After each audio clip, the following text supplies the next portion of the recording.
আসসালামু আলাইকুম রহমতুল্লাহি ওয়া বারাকাতুহু। Welcome my YouTube channel.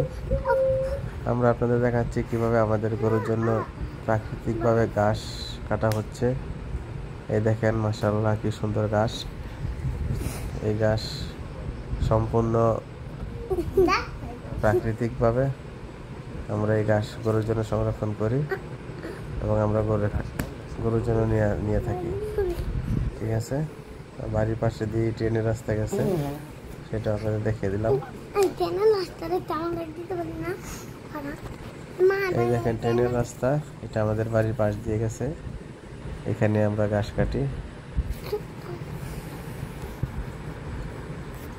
খুব সকাল সকাল আমরা ঘাস কাটতে গিয়েছিলাম। ট্রাক্টর মেশিন হাল চাষ করার জন্য। আচ্ছা, আল্লাহ হাফেজ, ভালো থাকবেন।